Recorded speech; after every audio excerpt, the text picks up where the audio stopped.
Bonjour Louis Fouché. Bonjour Robert Belliot, merci beaucoup de venir discuter depuis l'autre bout du monde jusqu'à la France. C'est un des grands privilèges qu'on a grâce à ces technologies dans lesquelles il y a quand même un peu de bon. Il faut le Ouais, reconnaître. elles sont probablement très toxiques, mais elles permettent aussi de nouer du lien de manière rapide. Il y a des gens qui ont réfléchi à la technique, qui ont dit que ça pouvait être un pharmacone, le poison et puis le remède peut-être.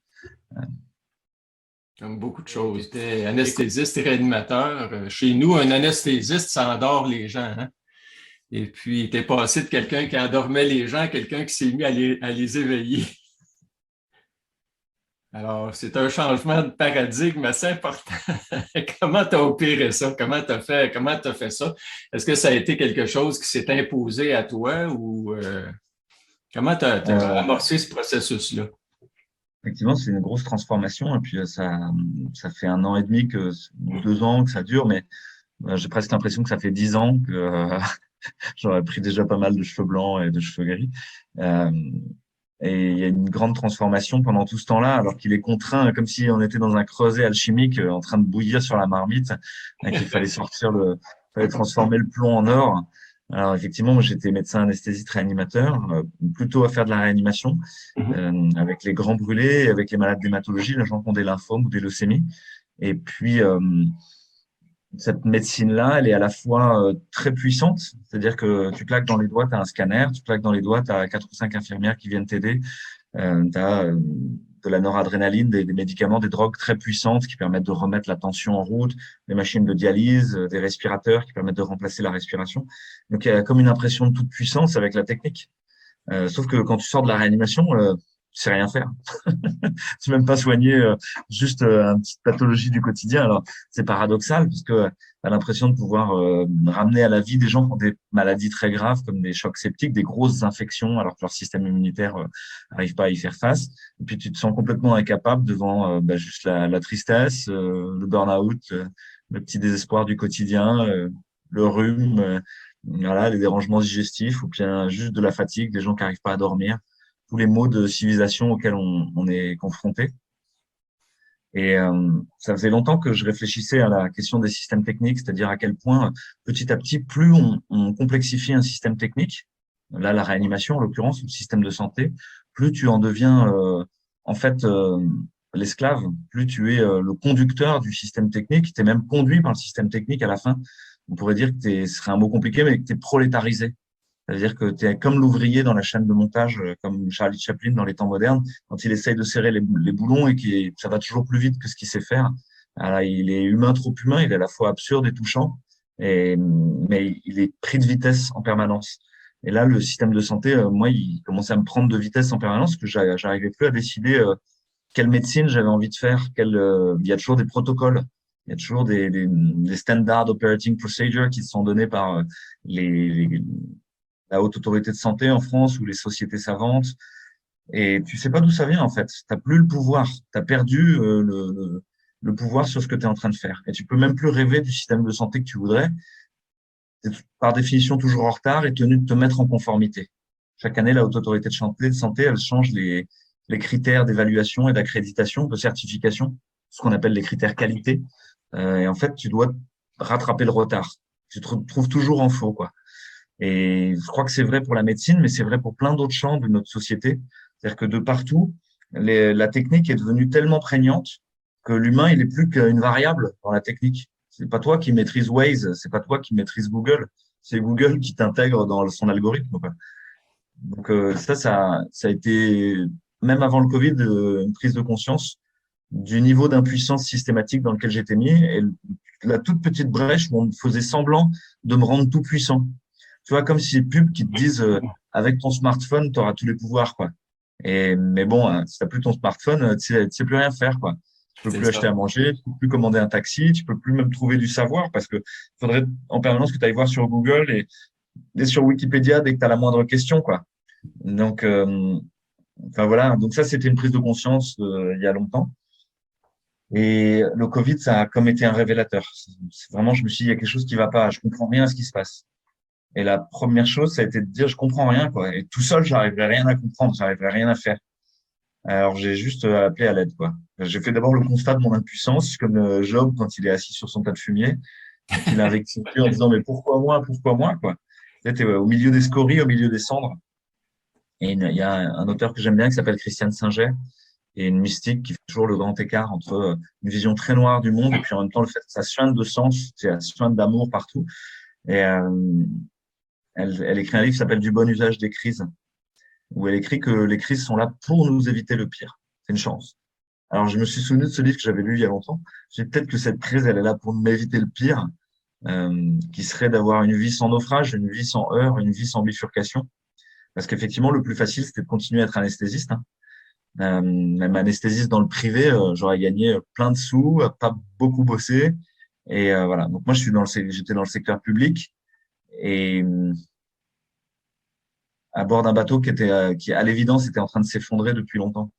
C'est-à-dire que le secteur public français, c'est un peu comme dans Les Invasions barbares, hein, ce film québécois qui a quelques années déjà, mais où tu vois un hôpital qui est en déliquescence, quoi, qui est en train de plus prendre soin de rien, qui est dans une sorte de maltraitance systématique. Et ça raconte l'histoire de quelqu'un qui est en train de mourir, justement, et son fils fait tout pour le sortir de l'hôpital parce que sinon il va mourir à l'hôpital et personne ne prendra soin de ça, quoi. Et là, c'est un peu pareil pour moi. J'ai l'impression d'être dans un hôpital qui est en train de mourir. Ça fait des années que je marque bout, que je me cramponne, que j'essaye de me mettre dans des commissions interdisciplinaires pour essayer de faire mieux.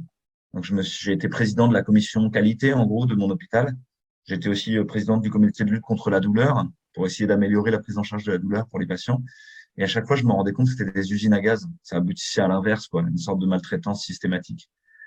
Et ça faisait des années que je me disais, mais peut-être qu'il faut se tirer de là, quoi. Là, dans le Covid, je crois que moi, j'ai vraiment touché du doigt le fait que ça marchait pas. Le premier exemple qui m'est arrivé, c'est le fait de me rendre compte en réa qu'il fallait pas intuber les gens. Ouais. C'est toxique, tu vois. Alors que nos tutelles, elles nous ont dit dès le début, il faut absolument intuber précocement parce que c'est très dangereux de laisser les gens comme ça. C'est comme Ebola, il faut pas qu'il y ait des gouttelettes, des postillons. Donc, dès qu'ils ont 4-5 litres d'oxygène, 6 litres, il faut les intuber. Et tous les gens qu'on a intubés, en fait, c'était beaucoup plus grave. On les aggravait. Ben, pour plein de raisons que je ne vais pas forcément expliquer là, mais c'était prévisible, quoi. Et ça, on s'en est rendu compte très vite. Et en discutant entre réanimateurs, on s'en est rendu compte très vite. Et quand j'ai essayé de le remonter à mon chef de service, il m'a dit, ah ouais, mais je peux rien faire, quoi. Alors, j'ai essayé de remonter aux gens qui gèrent un peu sur Marseille cette idée-là. Puis, j'étais pas le seul. Ils dit, ah ouais, mais bon, tu sais, on peut rien faire, c'est les directives, quoi. T'as qu'à juste essayer de faire le mieux que tu peux là où tu peux, quoi. Puis après, je suis remonté plus haut aux sociétés savantes et c'était pareil à chaque fois. Tous les gens qui étaient censés discuter, à la fin, ils disaient, ben, ah ben, on peut rien faire, quoi. Voilà, donc Plonger dans l'impuissance, hein? Tu passes d'un statut de toute puissance à un statut d'impuissance totale. Et puis, ça peut pas faire autrement qu'être frustrant pour des gens qui sont habitués d'avoir un peu de pouvoir sur les processus et puis des décisions à prendre. Puis là, c'est comme si tout est déjà formaté à l'avance et puis il n'y a qu'à appliquer bêtement, aveuglément des mesures qui font peut-être pas nécessairement de sens pour toi qui a le souci du patient, qui a le souci de la personne qui est là devant toi.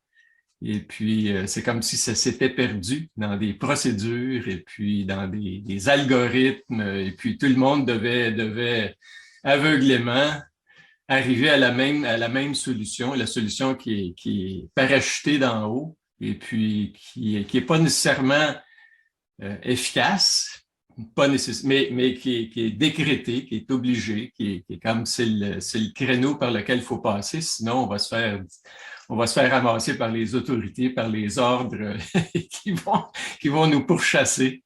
Et puis à la fin, tu te retrouves à devoir croire et entonner le credo de ces procédures et de ces processus contre ta vision du réel. C'est-à-dire que le réel, moi, c'était pas une épidémie si grave que ça. Il y a des morts, j'ai beaucoup d'empathie pour les gens qui ont perdu des proches, mais voilà, c'était pas quelque chose de fou. Par contre, j'ai vu que la plupart de la morbidité, c'est-à-dire de ce qu'elle n'est pas, c'était lié à la politique sanitaire elle-même, au masque, à la distanciation sociale, au fait de faire peur à tout le monde. Et que ça, par contre, c'était très, très toxique. Et là, mais je l'ai constaté tout le long. On pourrait reprendre chaque mesure une par une et se dire la balance bénéfice-risque à chaque fois a été pesée contre tout bon sens. Mm-hmm. Et dans la dernière épidémie qui nous intéresse, qui est celle de Omicron, Toi, j'ai suivi quand même pas mal de patients, même si je suis plus en réa, je continue à soigner des gens en acte gratuit, bénévolement. Et il y a beaucoup de gens qui n'ont pas fait des formes graves, mais qui par contre ont eu une peur très importante, qui avaient besoin d'être rassurés en fait. Mhm. Besoin qu'on les appelle tous les jours parce que ils avaient l'impression qu'ils allaient mourir. Donc ça, c'est quelque chose les effets collatéraux de la crise, c'est quelque chose sur lequel je me suis exprimé très tôt en disant, mais les enfants, qu'est-ce qu'on est en train de leur faire là? Mhm. Puis les personnes âgées, qu'est-ce qu'on est en train de leur faire? De dire, ah, vous respirez pas bien en EHPAD, je veux même pas savoir, on fait pas de test, on va vous faire du Rivotril. Ça m'a énormément choqué en fait. Et voilà, le premier réflexe, ça a été de demander à l'aide, en fait, de crier à l'aide. Et ce qui est très réjouissant, c'est que quand tu cries à l'aide, tu en reçois. Mhm. Et ça, pour moi, ça a été à la fois une découverte, à la fois ouais, vraiment un émerveillement de voir tous ces humains qui se mettent ensemble pour essayer de faire, de comprendre ce qui se passe déjà, et puis après de mieux faire.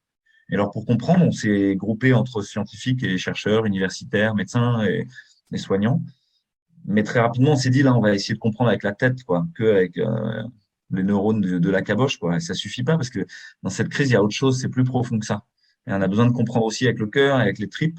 Et Mhm. c'est pour ça qu'on a essayé de regrouper des artistes qui, eux, étaient très mis à mal, en fait, et sont toujours très mis à mal. Hein. Les artistes ont été jugés en France non essentiels. Je sais Ah, pas comment tu fais. même chose au Québec, hein, partout ailleurs, on a décidé qu'est-ce qui était essentiel, qu'est-ce qui ne l'était pas, le plaisir, le bonheur, l'échange, la rencontre, c'est devenu complètement hors de propos, quasiment. Alors, hors d'ordre. Et pourtant, c'est ce qui fait qu'on est humain et puis qu'on a du plaisir à vivre. Et puis quand on perd le plaisir de la rencontre, le plaisir, un humain, c'est un être de lien, hein, clairement. Et puis quand on affecte les liens, puis quand on polarise, puis qu'on scinde, puis qu'on crée de la discorde au lieu de la concorde, on se ramasse avec des troubles de santé mentale comme on n'a jamais vu auparavant, là, et chez des enfants qui étaient des jeunes qui étaient en très bonne forme, en très bonne santé, physique et mentale, on les prive de leur réseau, de leur groupe, de leur plaisir aussi, qui les aide à cheminer, puis à avancer, puis à progresser. Ça a été pour moi catastrophique là, très rapidement. Et ça m'a indigné profondément jusqu'au moment où j'ai quitté l'indignation pour aller vers l'engagement. Tu sais, Stéphane Hessel qui avait écrit Indignez-vous, Ouais. il avait écrit par la suite Engagez-vous. Et j'ai eu la chance après ça de communiquer avec, de voir qu'il y avait un groupe qui s'était formé en France à laquelle de laquelle tu es à l'origine. En tout cas, tu es un des fondateurs de ce groupe-là. Et pour moi, ça a été salvateur. Ça a été comme l'occasion de dire, on a besoin de ça ici aussi. Et les principes sur lesquels c'était basé, pour moi, la paix, l'idée de la paix. Moi, je suis un disciple de Thich Nhat Hanh.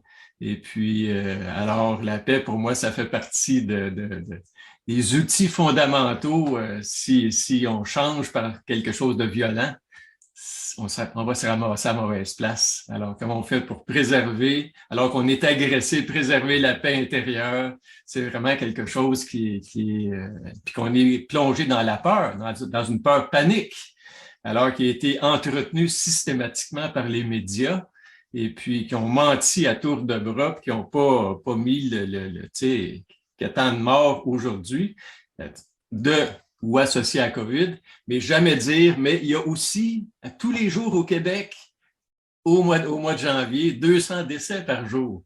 Alors, tu sais, ça aurait remis en perspective, ça aurait relativisé, mais on a tout fait pour ne jamais dire ça. Alors, on a voulu entretenir systématiquement la peur et puis évidemment la contraction chez les gens au lieu de la distanciation, de l'ouverture, l'éloignement les uns des autres aussi, ce qui est toxique sur le plan sanitaire, sur le plan humain aussi. Alors, toi, comment tu as fait pour survivre à tout ça? Tu t'es remis en réseau, tu as demandé de l'aide, c'est ça que j'entends. C'est ça que j'entends.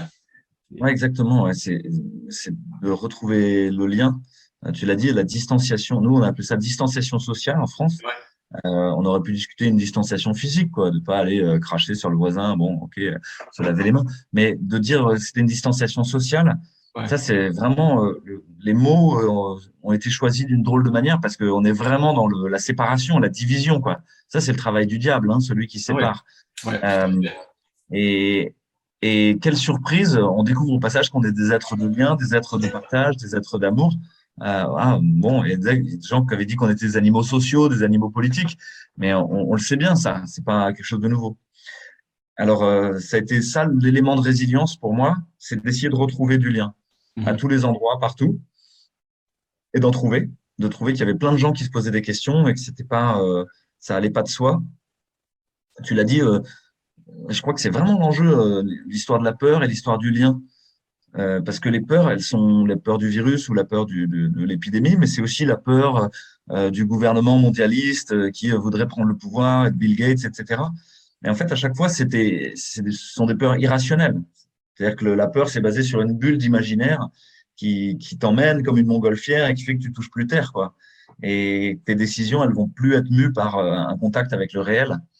Donc pour moi, un des gros enjeux, ça a été de garder le contact avec le réel. Et je crois que c'est un des trucs qui m'a permis de pas devenir fou, c'est d'être en réanimation, tu vois, de voir des patients, de pouvoir discuter avec eux. Si peut-être j'avais pas été à cet endroit-là, peut-être que je serais devenu fou aussi, hein. Et là, le fait d'être en contact, ça a permis de me rassurer, de me dire, bah, non, ça va en fait. On peut soigner ces gens, on peut en prendre soin. Euh, donc pour le retour au réel, les autres nous aident beaucoup parce que souvent, quand on est seul, on peut sombrer dans sa propre vision du monde. On a besoin de l'interdisciplinarité, de croiser les regards, de se rendre compte que tout seul, on n'a jamais raison, quoi. Et que surtout, si on a raison, c'est Thomas Dansbourg qui dit ça. Il dit on a le choix dans la vie, avoir raison ou être heureux. Faut choisir. C'est ça. Euh, et puis il dit aussi ce que tu dis, c'est on peut pas vouloir la paix là devant si on l'a pas là dedans. Donc, il y a tout un travail intérieur à faire d'abord. Parce que, effectivement, au départ, c'est la colère et la peur qui ont été mises en mouvement. Mais un des enjeux, c'était de le transformer en courage d'agir et de s'engager, comme tu le disais, et puis en prudence. C'est-à-dire, voilà, la prudence, c'est l'intelligence du courage, hein. C'est la phronésis chez Aristote. C'est la sagesse contextuelle. C'est pas avoir peur, c'est pas la méfiance, c'est pas la peur, c'est je vais tâter le réel et ensuite je vais prendre une décision en conséquence. Puis la décision, elle sera courageuse, hein. Et je vais sauter dans la piscine ou je vais pas sauter, quoi. Est-ce qu'elle est trop froide? Est-ce qu'elle est pas assez froide? Mais je vais pas d'emblée dire, bon, on est en mars, c'est sûr que ça doit être trop froid. Non, laisse tomber. Et je vais mettre le pied dans la piscine d'abord et puis je vais prendre ma décision. Et donc ça, c'était une des raisons d'être de Réinfo Covid, transformer la colère en courage et transformer la peur en prudence. Ouais. Une autre raison d'être, c'est de mettre en lien tous ceux qui veulent agir. Parce que c'est pas si facile que ça de se mettre en lien. Et une fois qu'on est en lien, c'est pas si facile d'agir. Parce que ça va pas de soi que les humains mis ensemble, ils vont réussir à être efficaces. Parce que ils vont rejouer leur, leur névrose. Il y a beaucoup de gens qui se sont mis en lien et ça leur a donné beaucoup d'énergie. Mais ils se sont mis en lien pour s'envoyer les nouvelles du gouvernement, euh, déplorer le totalitarisme. Puis en fait, rester paralysé pendant 1 an et demi, quoi. Rien faire. Juste regarder et attendre le prochain épisode. Comme s'ils étaient dans une série Comme ça. Netflix. Puis en médecine, souvent, on est, en tout cas, moi, j'ai vu dans des formations médicales continues la prise en charge de. Alors, on est habitué de prendre en charge les problèmes de l'autre. Donc, on est habitué de déléguer les problèmes à son docteur et puis on imagine que celui-ci ou celle-ci va avoir les outils de la guérison, les outils de la transformation. Et c'est souvent beaucoup plus complexe. Ce qui touche le corps touche tout, souvent d'autres dimensions de notre vie. Et puis, notre vie est malade. C'est souvent notre vie qui est malade, mais on s'est habitué, on s'est adapté. Et puis, on ne réalise pas qu'il y a une souffrance, souvent, qui est là, qui est latente. Et puis, un peu comme toi qui travaillais d'une certaine façon, tu t'es ouvert à travailler d'une autre façon. C'est-à-dire, qu'est-ce qui nécessite mon intervention, mon intelligence, ma créativité, ce que je suis devenu au fil des ans? Est-ce que ça se manifeste optimalement dans mon lieu de travail actuellement ou s'il n'y a pas quelque chose d'autre qui m'invite à agir autrement, à un autre niveau? Et, Tout à fait. Et il y a un deuil à faire, il y a un abandon à ouais. faire, comme si tu devais quitter un manteau, accepter de laisser derrière toi une partie de ce que tu étais ou de ce que tu pensais être pour pouvoir aller vers plus grand. Et ça, c'est le principe de l'épreuve initiatique. Dans Mhm. toutes les sociétés traditionnelles, l'enfant, il devient un chasseur, quoi. Il fait partie des grands, mais il doit traverser une épreuve initiatique Ouais. qui va le brûler au feu du réel, à la confrontation avec la souffrance et avec la mort. Mais il est guidé. Il est guidé par un chaman bienveillant, par quelqu'un qui est un thérapeute. Et au passage, l'épreuve va le poncer à frottement dur, hein, pour enlever toutes les scories, pour enlever tout ce qui était inutile, et qu'il reste que le diamant principal. Ce qui est heureux, c'est quand l'enfant il accède à plus grand, il accède aux arcs, aux flèches, au territoire de chasse, à la réunion des adultes. Donc il a plein de pouvoir, plein de puissance d'agir sur le monde. Il devient ouais, beaucoup plus capable de transformer la matière. Mais cette puissance, elle se double d'une responsabilité immense aussi. Je dois nourrir la tribu. Euh, et là, c'est pareil. Est-ce que j'accepte cette responsabilité? L'épreuve initiatique, elle est là pour nous dire, tu vas accéder à plus de puissance, il va falloir te poncer, il va falloir tout abandonner, mais il y a une espèce de promesse qui est que tu vas pouvoir transformer les choses, mais au passage, tu vas être beaucoup plus responsable. Toute la puissance d'agir que tu vas faire, il va la faire au service du nous, au service du groupe. Donc là, tout le monde n'arrive pas à passer à travers cette épreuve initiatique-là. Soit parce qu'il n'a pas envie d'abandonner son confort, ce qu'il avait déjà. Voilà, moi, j'avais un salaire à 5 000 balles par mois, un statut social confortable, euh, une reconnaissance. Dans l'hôpital, le réanimateur, souvent, voilà, il est bien vu parce il a une aura, parce qu'il intervient toujours dans les situations critiques. Et faut abandonner tout ça, être conspué par le groupe aussi dans lequel tu étais. C'est-à-dire que les enfants, après, une fois que tu es chasseur, ils veulent plus jouer avec toi, quoi. Tu es un chasseur maintenant. Tu peux plus jouer avec les enfants. Tu peux Ouais. plus aller faire un câlin à ta maman quand tu es triste, quoi, dans la case, au village. Non, ça y est, tu es un chasseur. Puis je pense qu'on est privé. Il y a beaucoup de gens qui n'ont jamais eu ce rite de passage-là dans leur vie, qui leur a permis de se rencontrer dans sa force, dans sa dignité, dans sa fragilité aussi. De dire, il faut s'associer, il faut se lier. Tout seul, des fois, on se décourage, mais grâce aux autres, on va chanter le soir, on va se raconter des histoires, on va rigoler ensemble et on va traverser un moment difficile pour se sortir grandi, puis peut-être confiant, plus confiant pas juste dans soi, mais dans les autres aussi. Confiant dans le lien, dans l'importance vitale du lien pour traverser les épreuves comme celle-ci. Alors que là, on a essayé de nous scinder, nous diviser, nous isoler, et puis dire sauve les autres, reste chez toi. Tu sais, moi, j'avais jamais entendu un message comme celui-là. Je trouve ça complètement toxique. C'est sauve ton prochain et reste chez toi. Non, moi, c'est pas la manière que j'ai jamais vu, jamais pensé pouvoir sauver quelqu'un en restant chez moi. Je crois pas à ça. Il y a quelque chose de complètement un message d'une toxicité inimaginable. Mais tu sais, ils sont forts ceux qui réfléchissent à ça quand même. Puis, Ouais, ils arrivent à une perversion systématique, à une inversion systématique des valeurs, une inversion systématique du sens des mots. Et ça fait partie du langage totalitaire, c'est quand les mots ne désignent plus du réel, que la distance se tend, se tire, jusqu'à ce que soit une bulle d'imaginaire, une bulle virtuelle. On parle de R0, de courbe. Qu'est-ce que ça veut dire? Ça veut rien dire, en fait. Et il y a plein de nouveaux mots qui sont apparus pendant le Covid dans le vocabulaire courant et qui, en fait, ne désignent rien, qui sont pas une réalité palpable pour les gens.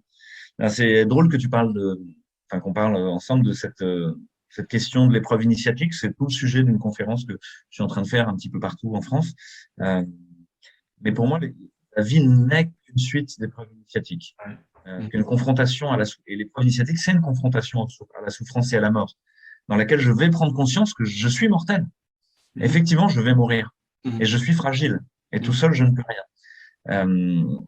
Ça commence par le bébé qui doit sortir du ventre de sa maman. Il est bien confortable sous perfusion. Là, il est dans le cocon par excellence, hein. Il y a de la musique même. La lumière est tamisée, tout va bien, il fait doux. Et puis, tout se met à bouger et il se fait éjecter, quoi. Et il se retrouve assailli par la lumière, avec un bonnet qui gratte, des gens qui connaissent pas, qui le prennent, la peau qui partout lui transmet des informations. En fait, c'est quelque chose d'extrêmement brutal. Ensuite, il est sur son tapis d'éveil, il laisse son tapis d'éveil. Il fait partie du tapis d'éveil. Et il est la girafe qui mâchonne tranquillou, quoi. Et puis, à un moment, il va décider de se mettre debout. Je sais pas pourquoi ça lui prend, parce qu'il voit tout le monde debout, alors par désir mimétique, il va vouloir se mettre debout et bing, il va se cogner. Et bing, il va se recogner. Et dès qu'il aura réussi un peu, il va se cogner le coin de la table basse. Et ainsi de suite. Jusqu'à être petit homme debout sur la terre. Et être capable de l'arpenter, de découvrir infiniment plus de choses que sur son tapis d'éveil. Un niveau de puissance qui lui est donné qui devient considérable. On apprend à nager, au début, on est l'eau, on est la matrice. L'eau va nous engloutir d'ailleurs, on va se noyer. Et puis, on va boire la tasse 10 fois, 40 fois, jusqu'à ce que soit dans l'eau. Mhm. Et pour moi, c'est ça l'épreuve initiatique, c'est être extrait de la matrice et tirer un fil de relation. Ce fil, si jamais il n'y a pas d'épreuve initiatique, on reste englué dans la matrice. Et on est absolument conforme. On ressemble à tous les autres. Et puis, on veut pas qu'il y ait quelqu'un qui dépasse, parce qu'on sait que s'il dépasse, il risque d'être plus puissant que moi. Donc, on va taper sur la tête de tous ceux qui dépassent. Aujourd'hui, on a une société qui est extrêmement conformiste, qui veut pas que ça dépasse, et qui veut rester dans le techno-cocon bien confortable. Surtout pas se mettre en contact à frottement dur avec le réel. Et puis, il y a les gens qui sont initiés, et eux, ils ont tendu le fil exactement comme il faut. Et quand ils jouent de la musique, et ça fait résonner tout ce qui se passe. Et ils résonnent aussi en relation avec le tout, avec le monde, avec nous, avec le groupe, quoi. Et eux sont capables d'agir. Et puis, il y a ceux qui ont tellement tendu le fil qu'il a cassé. Et là, il y a une gradation, parce qu'il y a des gens qui vont essayer de rattraper le fil, ils vont essayer de retrouver du lien avec les autres, et ils vont trouver quelqu'un qui leur tend la main, et ouf, ils vont être sauvés. Mais ils seront à nul autre pareil. Eux, ils sont très initiés. Ils sont pas comme les autres. Ils sont très puissants. Et ceux qui sont vraiment tout puissants et qui ne retrouvent jamais le lien, pour moi, ce sont les pervers narcissiques, chez Paul-Claude Racamier, les paranoïaques, les gens qui veulent prendre toute la place, tout le pouvoir, parce que comme ils sont tout seuls, absolument tristes, et ils ont qu'une seule obsession, c'est être le tout des autres, devenir la matrice. Et ils vont chercher à rentrer en lien, à absorber les autres, à rentrer de manière interstitielle dans une culture du viol, de la violence, de la brutalité, pour reprendre contact, parce qu'ils ont un craving pour le lien. Et aujourd'hui, les multinationales de la data, des choses comme ça, en fait, ce sont les structures les plus perverses et les plus paranoïaques pour moi. Elles rentrent de manière interstitielle dans ta vie. Une fois que tu as un compte Gmail, c'est dur d'en sortir, quoi. Tu essayes d'effacer les mails mais il y a toujours, ah mince, les photos des enfants. Ah zut, mes impôts. Bon, je ferai ça après-demain. T'en as déjà enlevé 300, mais il en reste 900. Et tu n'y arrives jamais parce que ça rentre en toi, comme les pervers narcissiques au boulot. Tu y penses la nuit, tu y repenses le lendemain, même quand ils sont pas là, tu y repenses. Ils prennent toute la place, quoi. Et en fait, ces gens-là se mettent à toutes les structures d'intermédiation. La monnaie, l'école, enfin la monnaie, la finance, l'école, la santé, la politique. Et en fait, les gens qui sont au pouvoir dans toutes ces zones-là sont les plus pervers et les plus paranoïaques. Cette méfiance-là, moi, que j'ai toujours eue pour le pouvoir, je dis ce que je souhaite, c'est, j'aime beaucoup l'idée de l'empowerment, de redonner du pouvoir aux gens.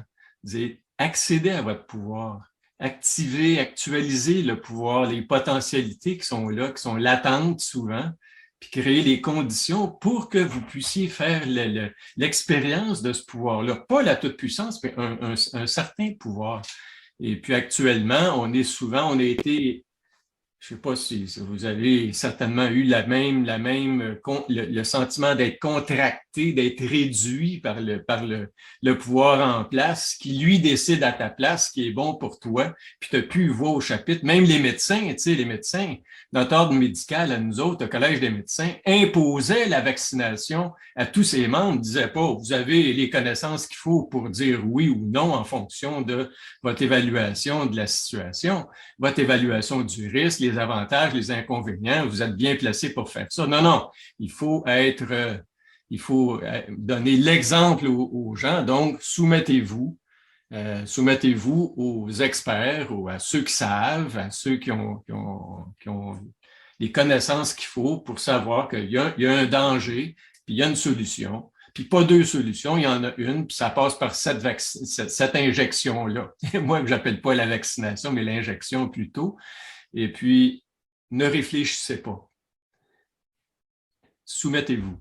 Alors, c'est menaçant, donc c'est infantilisant, et ça amène soit de la soumission, soit de la rébellion, puis ni un ni l'autre est confortable, ni la soumission, ni la rébellion. Ce qui est confortable, c'est de savoir qu'on a le droit d'effectuer un choix sur ce qui nous concerne directement.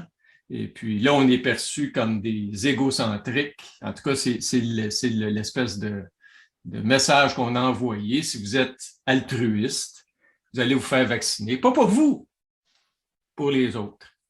Alors, ça a été ça aussi un autre message très pervers, très pernicieux qui est rentré dans la tête du monde. Puis la plupart des gens ont vraiment se sont laissés imprégner, se sont laissés coloniser l'esprit par des pensées complètement toxiques comme celle-là. Je ne sais pas ce que tu en penses. Oui, tout à fait. Alors, sur l'empowerment, cette illusion de la toute-puissance infantile dont tu parlais, ça rejoint quelque chose de très profond dans l'humain pour moi, qui est l'hubris, en fait, qui est décrit par les Grecs déjà, la volonté de toute puissance, puis c'est repris par nombre de philosophes, parfois de manière tout à fait volontaire et positive pour eux, comme chez Nietzsche, où c'est l'esprit enfant qui se sera débarrassé de l'esprit lion, qui était dans la rébellion, et puis de l'esprit chameau, qui était l'esclave. Enfin, on redevient esprit enfant et avec son pouvoir créateur, mais c'est ça qui a donné lieu ensuite au rêve nazi, finalement, ce rêve de toute puissance systématiquement. Alors, ce qui est heureux, là, pour ceux qui vont nous écouter, c'est que l'hubris, elle est toujours punie dans tous les textes antiques par la némésis, la colère des dieux, le retour sur Terre, le retour au réel. Icare veut monter jusqu'au soleil et bam, il a ses ailes qui fondent et il tombe comme une pierre, quoi. Il va revenir au sol. Tu n'es qu'un humain.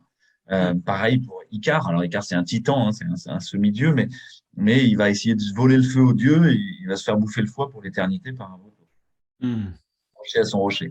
Donc, la némésis est en cours. Le Covid en fait partie. C'est nous ramener les pieds sur terre. Tu n'es qu'un petit humain qui va mourir, qui fait partie du monde et qui n'en est pas maître et possesseur, comme avait dit Descartes. Mais tu dois plutôt juste faire ta part, intégrer au monde tel qu'il est, être peut-être l'intendant bienveillant du monde ou quelque chose comme ça.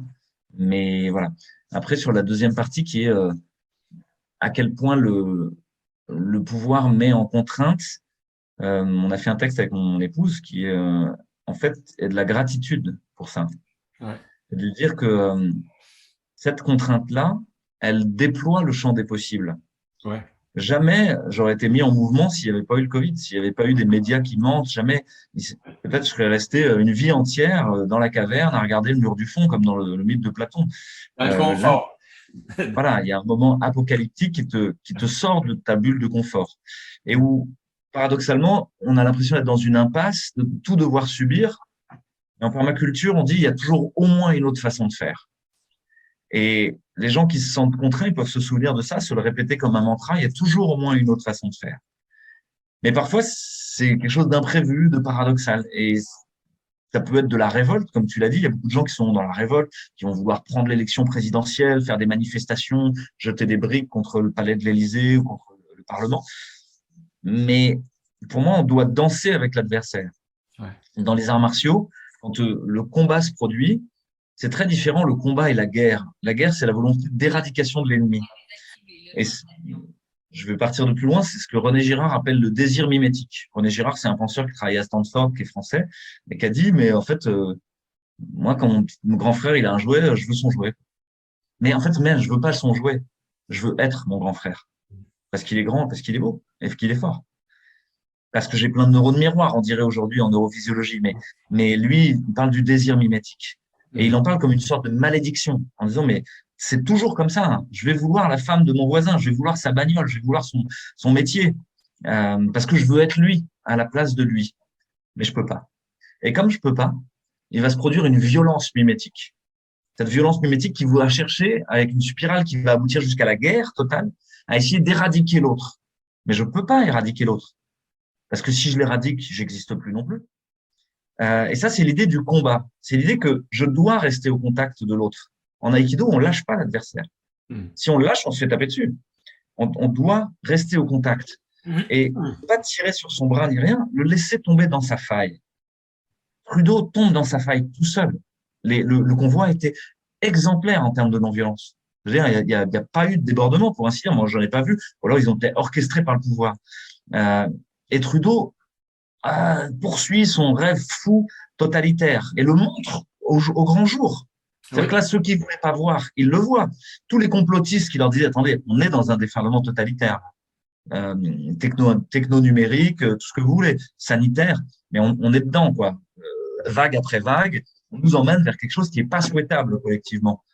Les gens ne voulaient pas l'entendre. C'est plus confortable de ne pas l'entendre. Non, ça va passer. Le virus va passer, ça va s'arrêter. Et là, il tombe dans sa propre faille. Et ça, c'est très intéressant parce qu'il n'y a rien besoin de faire de spécial, il y a besoin de suivre, de garder le contact et ensuite d'aller l'immobiliser. Donc, à tous ceux qui déplorent ce qui s'est passé à Ottawa, c'est une chance, encore une fois. Vous venez de grossir les rangs de la résistance d'un nombre incalculable de nouvelles personnes. Et l'enjeu, ça va pas être de dénoncer encore plus. Vous pouvez, ça fait partie du travail, mais ça va être d'accueillir les gens qui sortent du système. Parce que pour eux, c'est très brutal. Et l'initiation est très brutale. Comme s'il y avait un train qui fonçait vers un précipice de plus en plus vite. Vous avez sauté il y a longtemps. Il y en a qui sont même jamais montés dedans. Donc, ça va. Ils ont compris dès le début.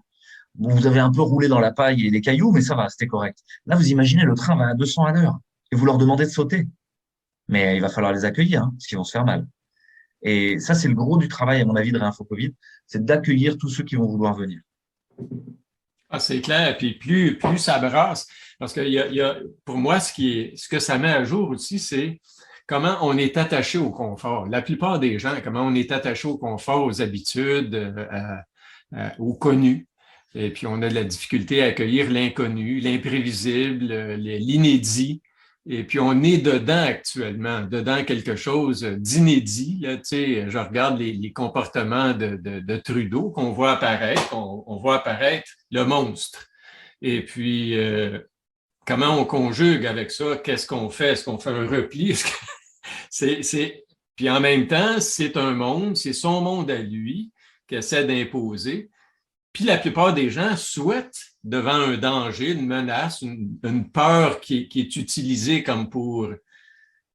c'est comme le pompier pyromane, hein? Il allume des feux et puis il se propose, il s'impose comme aussi le sauveur. Après avoir mis le feu dans la cabane, il va se proposer ou il va s'imposer comme étant la solution, puis les gens sont bien contents d'avoir enfin une solution à un problème, alors que c'est une fausse solution parce que c'est un faux problème aussi. Et puis ça ne change rien au mieux vivre ensemble. Comment on fait pour mieux vivre ensemble? Moi, c'est toujours la question fondamentale qui me revient. Comment vivre les uns avec les autres actuellement? C'est intéressant parce que on peut le voir de plusieurs angles différents. Il y a déjà cette première chose de la contemplation de l'incendie. Je crois que c'est Tacite, enfin c'est La vie des hommes illustres, un très vieux texte latin où Néron contemple l'incendie de Rome. Et il est là, il écrit une élégie assez mignon. Et en même temps, en disant oh, c'est beau, ces flammes, etc. Mais Rome est en train de brûler. Oh. Et c'est lui qui a mis le feu à Rome. C'est lui-même. Vous imaginez le tordu, quoi. Et on est en plein dans Trudeau, quoi. Et ça, c'est la première chose, cette espèce de folie du pouvoir à contempler la destruction. Le deuxième prisme qui me vient, c'est celui de Naomi Klein et de la stratégie du choc. Je vais le raconter de manière triviale, mais c'est les États-Unis, quand ils ne peuvent pas conquérir économiquement un marché, quand ils ne peuvent pas mettre du McDo, du Big Mac et du Coca partout, vont semer la guerre et le chaos. Peu importe qui gagne ou qui perde, c'est pas la question. C'est juste pour semer le chaos. Parce qu'ensuite, il faudra reconstruire. Et là, on pourra mettre du Big Mac et du Coca. Et donc, c'est ce qui s'est passé en Irak, c'est ce qui s'est passé partout. Donc là, on est dans une stratégie du choc, une stratégie du chaos, qui vise à mettre le chaos pour reconstruire d'une certaine façon. Et c'est ça qui est intéressant, plus que le Covid lui-même, plus que la destruction elle-même. Vers quoi on nous emmène? Parce que là, peut-être qu'on peut se réconcilier. Vax, pas vax, passe, pas passe, peu importe, on s'en fiche. L'enjeu, c'est pas ça. L'enjeu, c'est qu'est-ce qu'on a envie de vivre? Ça rejoint la fin de ta question. Qu'est-ce qu'on a envie de vivre ensemble? Est-ce qu'on a envie de vivre dans un monde confortable, avec quelque chose une intention commune? Les sociologues appellent ça la protension collective positive. C'est un mot compliqué. Protension, ce vers quoi j'ai envie d'aller. Collective ensemble. Positive, c'est chouette, quoi. Un idéal commun. l'idéal commun, il peut s'appeler catholicisme, il peut s'appeler république, il peut s'appeler communisme, on s'en fiche, des valeurs qui tiennent le coup. Après, le réel, c'est autre chose, la réalisation. Mais des valeurs qui donnent envie d'y aller ensemble. Aujourd'hui, la seule chose qu'on nous propose, c'est d'être tout puissant derrière nos écrans, Ouais. tout seul. Et si on a le bon abonnement? Parce que si vous n'avez pas le bon abonnement, vous serez qu'un plouc. Donc, c'est l'idéal transhumaniste. Et Ouais. les gens doivent comprendre ce que c'est que le transhumanisme. Le transhumanisme, c'est cet avènement de l'homme nouveau, augmenté, qui serait enfin tout puissant, comme on l'a dit tout à l'heure, qui serait ce surhomme nietzschéen ou nazi, qui aurait tout contrôle sur le monde, tout seul. Mais ça, c'est pas collectif. Et c'est pas positif. Mais non. C'est l'hubris à son dernier degré. Ouais. Et donc, ça peut pas constituer un nous, ça peut pas structurer un groupe ensemble. Ah non, c'est le délire total. C'est vivre dans une maison de fous, là, carrément, où chacun a l'illusion ou porte l'illusion de la toute-puissance, l'illusion du contrôle absolu sur sa vie, alors qu'on est tout le temps en lien. Puis là, on réalise actuellement à quel point notre vie, nos projets, peu importe qui a été bien planifié, organisé, ils peuvent être complètement déconstruits par quelque chose d'inédit, quelque chose qu'on n'a pas prévu à l'agenda. Et ça me rappelle les paroles de Pierre Dac qui disait, il est pas dangereux, mais il est en tout cas, il avait utilisé un mot qui est dangereux de faire des projets, surtout en ce qui concerne l'avenir. Alors, ouais, parce que ça se passe jamais tel qu'on le prévoit. Tu sais, on a beau avoir planifié comme il faut accueillir le réel. Accueillir le réel, c'est des fois être convié à une crise. Puis tant qu'à en vivre une, comme on en vit une actuellement très profonde, c'est comment en faire une occasion de croissance, une occasion pour mettre à jour toutes les dysfonctions qui existent, tant chez l'individu, toutes les peurs, ma peur à moi de mourir, ma peur ma peur de finir mes jours dans un CHSLD, ma peur de la dépendance, ma peur de la souffrance, ma peur de l'isolement, etc., etc. Et puis commencer à réduire les peurs qui nous habitent pour pouvoir dire oui à quelque chose de festif, quelque chose de joyeux qui s'appelle la rencontre humaine avec quelqu'un de différent de moi qui va me combler, qui va me transformer, qui va m'éveiller parfois. Je me rappelle la rencontre que j'ai eue avec le Dalai Lama et puis des gens qui me demandent comment les êtres que nous sommes, qui on est, Louis, on est des êtres de rencontre. Puis les rencontres nous façonnent, à qui on s'est exposé, à qui on a eu l'occasion de rencontrer. Puis quand tu rencontres un grand maître, ben ça peut avoir il y a un éveil, là, tu sais, quand le Dalai Lama avait dit, moi, il y avait 3 phrases qu'il avait dit qui m'avaient frappé. C'est cette personne en face de moi est bien meilleure que moi. Alors, j'ai pas de difficulté à reconnaître ça quand je suis en face de toi, Louis. Quand je suis en face de mes enfants, j'ai plus de difficultés, mais de fait, ils sont meilleurs que moi à beaucoup de niveaux aussi, à plein de choses qu'ils sont capables de faire que moi, j'ignore complètement. Et puis, c'est pas juste des choses techniques, c'est des choses pratiques, c'est des choses intelligentes aussi. C'est une façon d'être avec leurs enfants, que je les vois interagir. En tout cas, un de mes gars qui a 2 enfants, il nous a fait le cadeau de 2 petits-fils. Et puis, cette personne est meilleure que moi. Puis, il a dit aussi, puis ça ne le menace pas, lui, qu'une personne soit meilleure que lui. Ça ne le diminue pas. Il est plein de gratitude devant la compétence. Un petit Robert Béliveau qui rencontre un grand Louis. Je suis ébloui, puis je suis plein de gratitude, puis je suis pas diminué, mais au moins, mais rempli de cette présence généreuse. Et puis, ça, c'est une première affaire qu'il a dit. Puis je trouve qu'il change complètement la donne dans nos relations avec les autres, que chaque personne est meilleure que moi.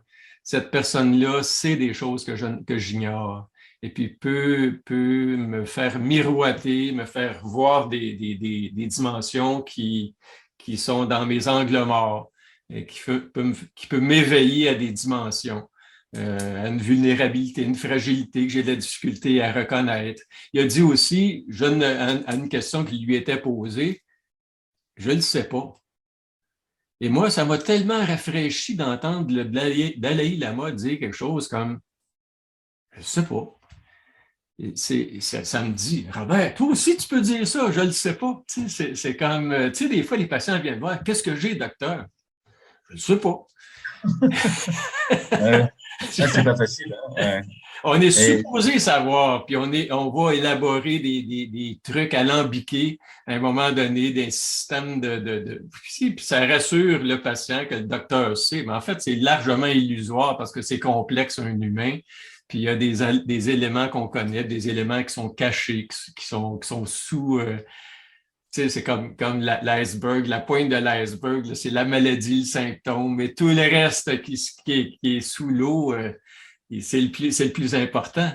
Puis la troisième chose qu'il avait dit, je me suis trompé. Qui m'avait rafraîchi, dit ah, il s'est trompé, le Dalai Lama. Ben oui, dans un texte du Dharma, puis il était en train de s'assiner avec son traducteur. Puis dans le fond, c'était le traducteur qui avait raison, puis il a regardé, puis il a lu. Et puis, en face de 3000 personnes, s'est mis à rire de son grand rire du Dalai Lama. Et je me suis dit, quel cadeau pour moi ça a été cette rencontre-là, parce que ça m'a libéré de pouvoir dire, ben oui, je me suis trompé, je me suis trompé. Ça arrive de se tromper. Et puis, juste de le reconnaître, qu'on est des êtres qui explorons, qui se trompons, qui tombons, qui chutons, qui pouvons se relever aussi, se redresser. On avait pensé que l'argent, c'était pour nous apporter de la sécurité. On s'est planté, ça amène juste de la peur.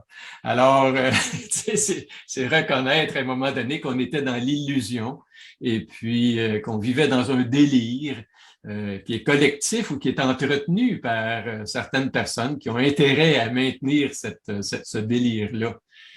Mais c'est un délire, alors que la vraie sécurité, c'est peut-être le lien, c'est peut-être la capacité d'établir des liens affectueux, généreux, gratuits, vivre dans la gratuité, et puis pas toujours vendre ses services, mais offrir ses services, être plus Ah, ça m'invite à te poser peut-être une question.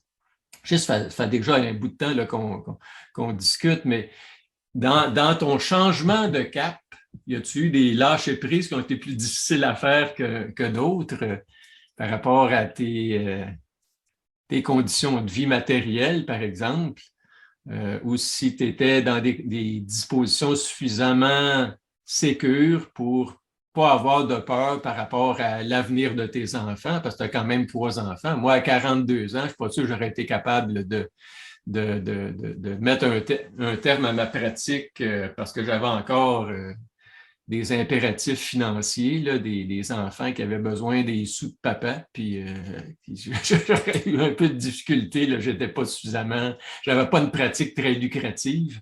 Alors, est-ce ouais, que c'était... en fait, depuis des années, moi, je tends à puis avec mon épouse, on est cohérents, donc ça, c'est chouette. C'est pas toujours le cas. Et il y a beaucoup de gens qui sont mis sur le grill, effectivement, qui ont accepté d'être injectés par une sorte de chantage à la survie financière ou matérielle immédiate. Donc, moi, j'ai beaucoup d'empathie pour ça, et je prétends à aucun jugement sur cette affaire-là, parce que chacun fait, à mon avis, le meilleur de ce qu'il peut. Sauf que depuis des années, j'aspire à une sobriété heureuse. Ça, c'est l'inspiration de Pierre Rabhi et des Colibris. J'ai participé aux Colibris de Marseille. Donc, c'est un mouvement en France, je ne sais pas si ça existe au Québec, mais qui tend à une transformation intérieure pour une transformation de la société vers une société plus juste et plus écolo, on pourrait dire. Donc, c'est à la fois un mouvement d'écologie intérieure et d'écologie nationnelle et d'écologie globale. Et pour moi, ça allait de soi que le dénuement permet d'ouvrir des possibles, au contraire.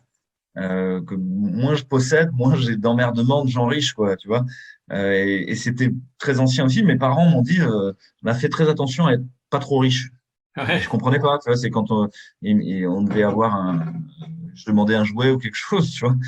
Et avec le recul, je me suis dit qu'ils avaient raison et que à chaque fois, ça me donnait le prix des choses, le travail et l'envie ou pas d'y aller. Est-ce que vraiment c'était quelque chose d'important? Parce qu'il fallait travailler pour pouvoir l'avoir. Euh, donc là, la matérialité elle-même, ça m'a pas, en tout cas, j'ai aucune peur. Je sais Okay. pas comment dire, j'ai confiance dans la vie. Alors peut-être je suis un fou furieux, tu vois. Euh, Mais j'ai confiance dans la vie. J'ai l'impression que j'ai reçu déjà au centuple par rapport à ce que j'ai donné, de gratitude, de gentillesse, de bonté. C'est pas forcément de l'argent, mais il y a des gens qui m'ont envoyé des tableaux, des témoignages, des lettres, des rencontres. Voilà, j'ai pu rencontrer énormément de gens. J'ai découvert d'autres façons de faire de la médecine, d'autres façons de voir le monde. Rien que pour ça, je peux m'estimer heureux, hein. Mhm. Et après, il y a la question des enfants. Tu m'as demandé qu'est-ce qui était le plus difficile. Je crois qu'une partie du lâcher-prise, c'est sur les enfants, effectivement. Et là, ça continue à me toucher, ça continue à potentiellement me mettre en colère ce qui se passe dans les écoles, ce qui se passe pour mes enfants. Un vrai travail intérieur là, de lâcher prise, d'essayer de se souvenir de ce texte qui dit que ce sont des flèches qu'on a lancées dans la vie et après, Mhm. on a fait tout ce qu'on a pu quoi, dans la confusion ou dans la conscience. Euh, on a essayé de donner une direction à cette flèche. Après, elle ira où elle veut. Et j'ai envie de participer à la fête, de voir mes enfants grandir et de les voir s'épanouir. Mais c'est pareil, si jamais la fête devait s'arrêter pour moi plutôt que prévu, pour finir en tôle ou je sais pas quoi, euh, ma foi, j'aurais fait tout ce que je peux dans cette vie, quoi. J'aurais essayé de rester cohérent. Et ça, pour moi, c'est le plus précieux. Mhm. Donc, Ah, sur l'argent, c'est un vrai problème. Hein, et au sein de Rien pour vite, dès le début, on a dit on veut pas d'argent mhm. parce que ça brûle les doigts. C'est une puissance trop importante. Ça nécessiterait qu'on réfléchisse vraiment au pouvoir, au contre-pouvoir, à comment on l'arbitre. Donc, en fait, on préfère être dans le don, complètement dans le don. Mais c'est un gros lâcher prise. Et puis, ça tire quand même parfois sur toujours les mêmes. Dans un collectif, il y en a qui vont plus donner que d'autres. Mhm. Et je crois que chacun donne ce qu'il peut. Et Mhm. pour rendre grâce, celui qui fait le cake aux olives pour la manifestation est aussi important que celui qui va passer 50 coups de fil ou celui qui va passer des heures et des heures. Chacun juste doit le faire, comme tu l'as dit, dans la joie. Je crois que le bon chemin, c'est la joie. La Ouais, crise ok. sanitaire, c'est une crise de la science, c'est une crise des médecins, c'est une crise sociale. Il y a plein de gens dans la rue qui ont plus d'argent, qui savent plus comment vivre. C'est une crise de l'art. Les artistes sont non essentiels. La beauté est non essentielle. On peut vivre dans une poubelle de plastique, de bitume et de béton, tout va bien. C'est une crise environnementale dans notre rapport profond au vivant et à la nature. C'est pas une histoire de Greta Thunberg et de climat, hein. C'est une histoire de rapport au vivant. Ouais. Euh, Mhm. c'est une crise des médias et de l'histoire qu'on raconte collectivement. Les, c'est une crise démocratique, c'est une crise monétaire, financière. Bref, c'est une crise globale, là. On n'a jamais été autant en crise. Pourtant, depuis que je suis né, moi, j'ai 43 ans, j'ai jamais entendu que ça. On est en crise. Et il y a un film de Colin Serrault qui s'appelle La crise, comme ça, qui raconte un peu Ouais, cette ouais. crise à tous les étages. C'est la crise depuis que je suis né. Donc, est-ce qu'on attend qu'elle revienne plus forte et plus violente, ou est-ce qu'enfin, on prend les leçons de cette crise? Elle nous met en mouvement. Mhm. Et se mettre en mouvement, encore une fois, c'est pas forcément prendre l'élection, c'est pas chacun fera comme il peut, à l'endroit où il peut. Mais il y a vraiment cette idée à garder en tête du désir mimétique. Si je peux pas vouloir la paix là-devant, si je l'ai pas là-dedans. Ouais. Je peux pas vouloir qu'on discute et qu'on mette en discussion ce qui se passe si je veux avoir raison. C'est pas possible. Et voilà. Donc, C'est, pour moi, le bout de la crise, c'est plutôt la réconciliation et ouais. la capacité à se remettre en lien, justement. Et c'est en train d'arriver de partout. Je te donne une expérience, c'est que à Noël, avec mes voisins, d'habitude, on va avec les enfants apporter des petits sablés. Et voilà, on fait un petit pot de Noël chez les uns chez les autres. Puis ça fait 2 ans que ça n'existe plus. Il n'y a plus de repas de quartier non plus. Les gens ont des masques, ils ont peur les uns des autres. Puis les voisins, ils savent très bien ce que je pense, parce que je pas réussi à le cacher. Et donc, c'est pas si simple que ça. Et en fait, à Noël, on a fait l'effort avec ma femme et avec les enfants de faire des sablés et d'aller sonner à la porte des voisins. Et y compris ceux avec qui on n'est pas d'accord. Et en fait, quand ils ont ouvert, ils ont dit ah, chouette, vous apportez des petits bonnets, rentrez, rentrez, rentrez. Il y a du jus d'orange, j'ai fait des crêpes. Ils étaient tout empressés. Il y avait vraiment une envie d'être en lien qui dépassait tout le reste, qui était plus importante que ce que disait C'est la peur. BFM, Ouais, ouais. que la peur, que la colère, etc. Et ça, pour moi, c'est extrêmement réjouissant parce que tu vois, on a d'un côté cette protension qui est pas désirable, et puis on se pose la question, mais qu'est-ce qu'il faut faire? Il faut juste revenir à la protension collective positive qui a marqué dans tous les textes anciens, dans toutes les philosophies, dans toutes les religions, le fil rouge de l'humanité. C'est pas compliqué. Partage, la joie, la beauté, la rigolade, la crainte, l'amour, la paix. Et si on est sur ce fil rouge-là, La bienveillance qu'il faut constamment allumer, maintenir, préserver aussi le côté de bienveillance, le côté aussi de comprendre l'autre, de faire l'effort de ne pas juger ou de moins juger.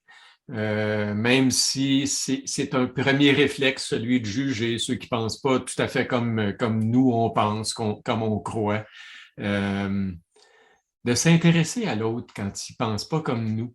Moi, j'ai des amis qui n'ont pas les mêmes idées par rapport à ce qui se passe actuellement. Enfin, on ne partage pas toutes les mêmes façons d'aborder cette réalité là, de la COVID-19.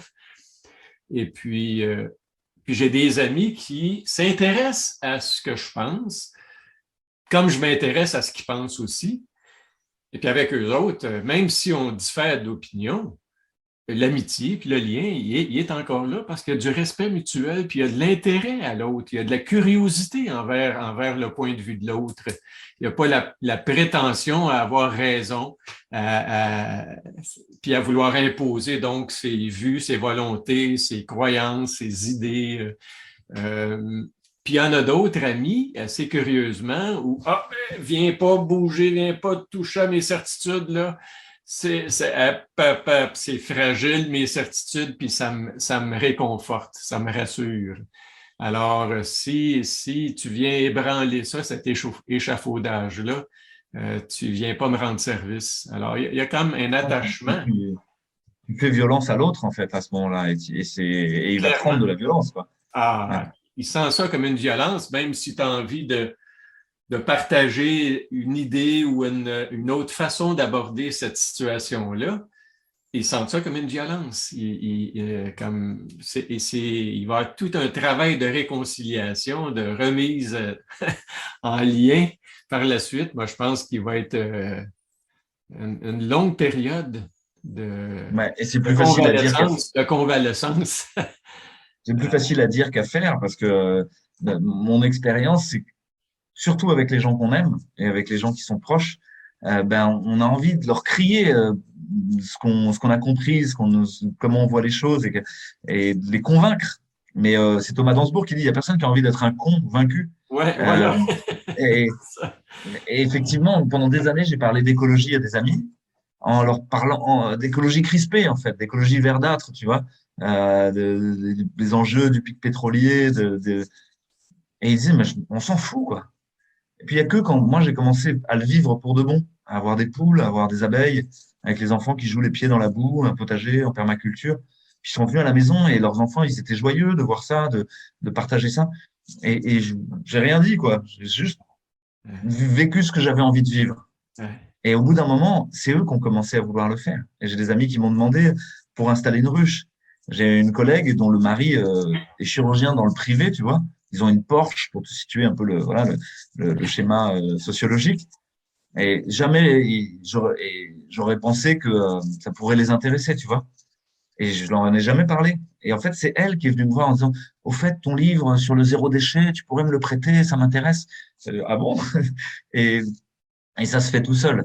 Donc là, c'est un peu pareil dans cette histoire-là. Il y aura des résistants de la dernière heure, il y aura des boulangers qui diront, bon, moi, c'est vrai que je faisais remettre le masque aux gens, mais quand il y en avait qui l'avaient sous le nez, parfois je les laissais faire. Et ils auront l'impression d'avoir été des résistants, parce que je sentais bien qu'il y avait quelque chose qui n'allait pas. Et ok, il faut accueillir ça et dire, mais c'est vrai, c'est bien. Je veux dire, voilà, chacun à sa petite mesure, a fait ce qu'il pouvait, et c'est déjà pas mal. Et dans le non-jugement, comme tu dis. Mais c'est pas facile. J'ai lu un livre récemment de Jane Goodall, cette primatologue magnifique, sur The Book of Hope. Ça s'intitulait le livre de l'espoir parce que je vois beaucoup de désespoir autour de moi, chez les gens. Puis elle disait en conclusion, l'espoir est souvent mal compris. Les gens ont tendance à penser qu'il s'agit simplement d'un vœu pieux passif. J'espère que quelque chose va se produire. J'espère que Trudeau va changer. Ou, tu comprends? De quelque chose va se produire. Mais je ne vais rien faire pour y remédier. C'est en effet le contraire du véritable espoir, lequel nécessite une action. et un engagement. Le petit texte que tu dis là, il est très intéressant parce que pour beaucoup de gens, la voie de la non-violence, ce serait une voie de la non-action. Comme si on allait se laisser faire, se laisser taper dessus dans un coin, etc. C'est pas du tout le cas. Hein. La non-violence, c'est la transformation de la violence en autre chose. Il y a de la violence, on va pas faire semblant, il y en a, mais on va la transformer en autre chose. Et la deuxième jambe de la non-violence, c'est l'action directe. C'est je vais nourrir ce que je veux nourrir. Je vais arrêter de nourrir le monstre et je vais nourrir ce que je veux voir advenir. Be the change you want to see in the world. La phrase de Gandhi. Et c'est pareil dans la permaculture. Il y a quelqu'un qui s'appelle Masanobu Fukuoka qui a écrit La révolution d'un seul brin de paille et qui fonde un peu la permaculture. Et il parle du non-agir. Alors tout le monde lui dit, bah, vous foutez rien dans votre plantation de riz, quoi. En fait, non, les gens qui font un stage, ils se lèvent à 6 heures du mat, à 5 heures du mat, ils bossent toute la journée comme des tarés. Et donc on lui dit, mais alors c'est quoi le non-agir? Il dit, c'est non-agir là où il faut pas. C'est arrêter de maintenir le monstre, arrêter de maintenir ce qu'il faut pas. Chaque fois que vous retweetez les nouvelles de Trudeau, etc., en fait, vous faites vivre le monstre. Par contre, chaque fois que vous retweetez, vous relikez, vous renvoyez une vidéo d'une belle initiative d'un collectif citoyen qui a mis en place un jardin en permaculture, une bibliothèque partagée, parce qu'ils peuvent plus aller à la bibliothèque parce qu'ils n'ont pas de passe, d'un système monétaire local en monnaie locale qui a permis de mettre en lien des acteurs industriels ou des artisans. Chaque fois que vous racontez l'histoire de gens qui sont partis de la ville et qui ont renoué avec la nature pour retrouver de l'artisanat plutôt que de faire un bullshit job dans une grosse boîte, ben là c'est de l'agir, juste, bien orienté. Parce qu'il crée un récit commun, une histoire qu'on raconte, qui est désirable. Écoute, je continuerai à jaser toute la journée avec toi, Louis. C'est toujours, c'est toujours enrichissant de t'entendre, t'écouter, puis pour en profiter pour te remercier pour ta présence, ta générosité, ta culture immense aussi. Ça me rend humble et puis ouvert. En tout cas, je suis vraiment plein de gratitude. Puis je voulais t'en témoigner pour tout ce que tu fais, tout ce que tu as fait, tout ce que tu continues de faire, puis de nourrir aussi en toi puis autour de toi. C'est vraiment pour moi en tout cas, une source inépuisable d'inspiration. Et c'est précieux. Ben merci Robert, je reviendrai plus souvent. Hein. Ça fait du bien de recevoir aussi toute cette gratitude. Et moi, j'en ai énormément pour tout ce qui se passe partout et pour tous les gens qu'il y a autour. Encore une fois, tout seul, je fais au fond mon service de réanimation à faire ce qu'on m'aurait demandé de faire. Et c'est bien parce que on se vient en aide les uns aux autres qu'on arrive à trouver un chemin pour sortir de ce truc-là.